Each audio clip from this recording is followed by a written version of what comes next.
Hello दोस्तों। Dictation start होगी 5 second बाद। स्टार्ट।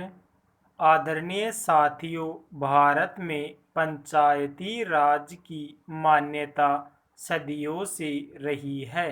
पंचों में परमेश्वर वास करता है, ऐसी हमारी मान्यता रही है। वेदों में कहा है कि 5 व्यक्ति समर्पित रूप से मिलकर यज्ञ को पूर्ण करें। स्वर्गीय राष्ट्रपिता महात्मा गांधी जी की मान्यता थी कि भारत की आत्मा गांवों में बसती है। जब तक गांव स्वतंत्र नहीं होते, देश पूर्ण रूप से स्वतंत्र नहीं होगा। गांधी जी के अनुसार सच्चे लोकतंत्र का परिचालन केंद्र में बैठे 20 व्यक्तियों द्वारा नहीं कराया जा सकता है। इसका क्रियान्वयन प्रत्येक गांव के निवासियों के माध्यम से ही होना चाहिए। उनके अनुसार जन समर्थन प्राप्त पंचायतों को कोई भी कानूनी कार्य करने से नहीं रोक सकता।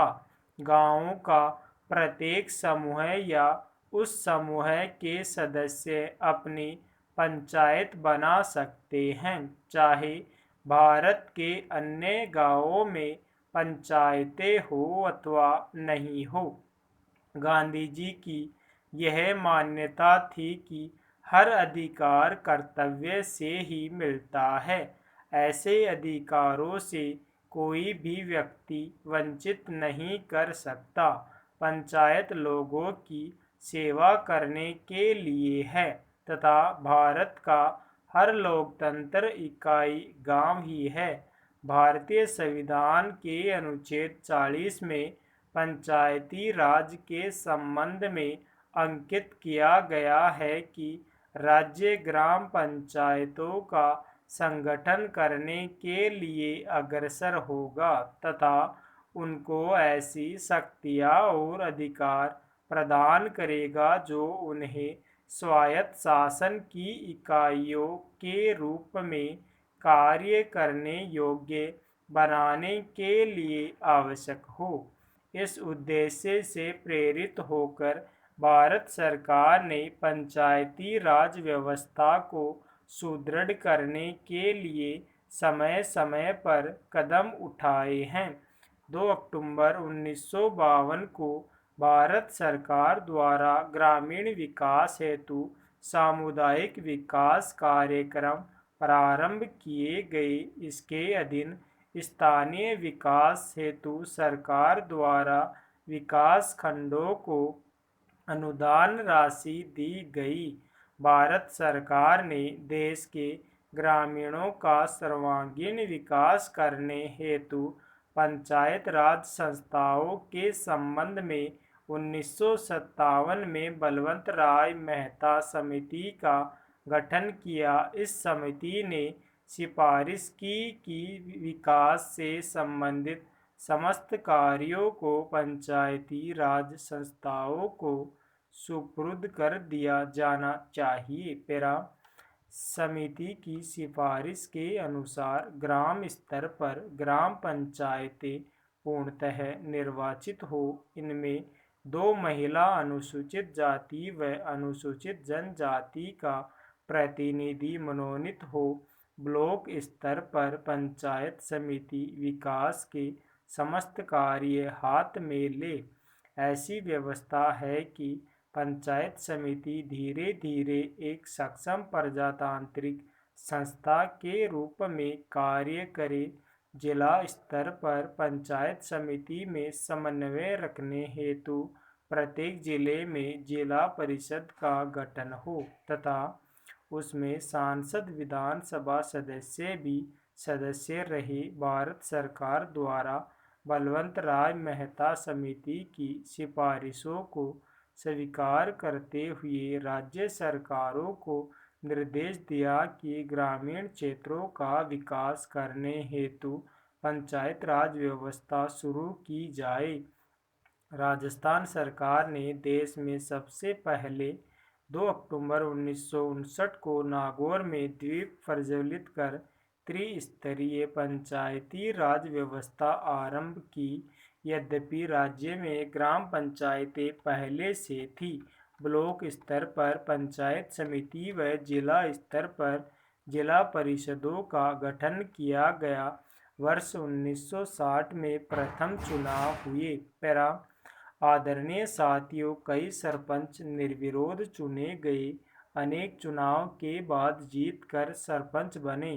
ग्राम पंचायतों के सरपंच ही पंचायत समितियों के सदस्य बने एवं उनमें से प्रधान व उप प्रधान अप्रत्यक्ष रूप से निर्वाचित होते रहे।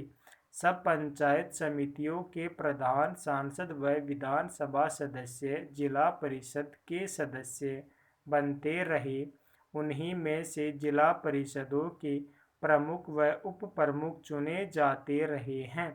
न केवल राजस्थान राज्य में ही अपितु देश के अधिकांश राज्यों में पंचायती राज व्यवस्था की स्थापना के आरंभ के वर्षों बाद किन्हीं कारणों की वजह से पंचायती राज संस्थाएं अपने सौंपे गए उत्तरदायित्व को सही ढंग से निष्पादित करने में असमर्थ दिखाई देने लगी, अर्थात ये संस्थाएं अपेक्षित परिणाम देने में असफल रही।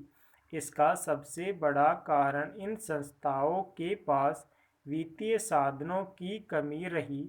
साथ ही अधिकांश राज्य संस्थाओं को अधिक गतिशील बनाने हेतु अशोक मेहता कमेटी ने सिफारिश की कि विकास कार्यक्रमों एवं योजनाओं को क्रियान्वित करने की जिम्मेदारी जिला परिषदों की हो। समिति के अनुसार पंचायतें 10-15 गांवों की मंडल पंचायतें हो तो अधिक सक्षम होगी। ये मंडल पंचायतें ग्रामीण विकास योजनाओं को क्रियान्वित करेगी। साथ ही समिति ने पंचायती राज संस्थाओं के चुनाव मुख्य निर्वाचन अधिकारी से करवाने की सिफारिश भी की।